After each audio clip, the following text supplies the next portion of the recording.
Hi guys, today we are going to discuss some important formulae.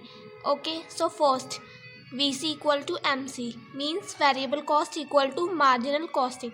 जो आपकी variable cost और marginal cost दोनों क्या होते हैं, सेम होते हैं. ओके, फिर देखो सेकंड फार्मूला क्या है, sale equal to variable cost plus fix cost plus profit.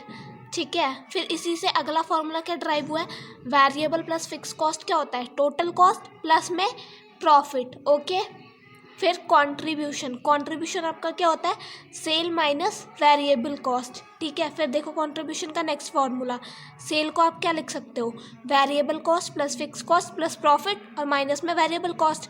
तो वेरिएबल कॉस्ट से वेरिएबल कॉस्ट कट गया तो क्या बचा, fix cost plus profit. Okay, फिर देखो पीवी रेशियो का क्या फार्मूला होता है, कंट्रीब्यूशन पर यूनिट अपॉन में selling price per unit into में 100. फिर अगला फार्मूला क्या होता है, total contribution upon total sale into 100 या फिर fix cost upon break even point into 100.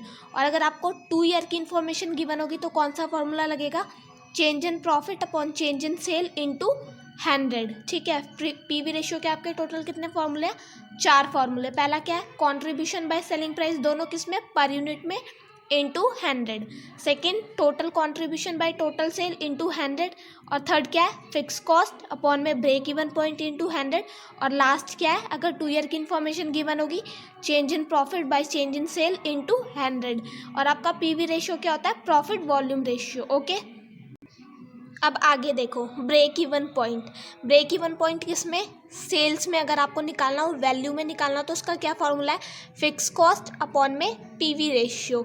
और वही अगर आपको ब्रेक इवन पॉइंट किस में, यूनिट्स में बोले निकालने के लिए या आउटपुट में, तो उसका क्या फॉर्मूला है, फिक्स कॉस्ट बाय कंट्रीब्यूशन. और कंट्रीब्यूशन किस में, पर यूनिट में.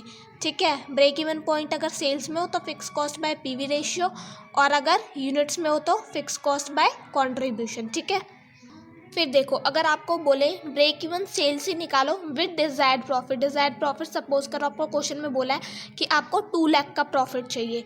ठीक है, तो वो अमाउंट कौन सा है, डिजायर्ड प्रॉफिट. तो इसका क्या फॉर्मूला है, अगर सेम वैल्यू में निकालना हो सेल्स में तो fix cost by PV ratio plus क्या हो जाएगा, डिजायर्ड प्रॉफिट. ठीक है, और अगर आपको आउटपुट में निकालना हो, यूनिट्स में निकालना हो डिजायर्ड प्रॉफिट, तो क्या हो जाएगा, वही फिक्स कॉस्ट अपन में कंट्रीब्यूशन पर यूनिट था तो प्लस क्या हो जाएगा, डिजायर्ड प्रॉफिट. ओके, अब आपकी एक टर्म आती है मार्जिन ऑफ सेफ्टी. इसका देखो क्या फॉर्मूला है, प्रॉफिट अपॉन में पीवी रेशियो, या फिर जो भी आपकी टोटल सेल है उसमें से ब्रेक इवन सेल माइनस कर दोगे तो आपका मार्जिन ऑफ सेफ्टी आ जाएगा.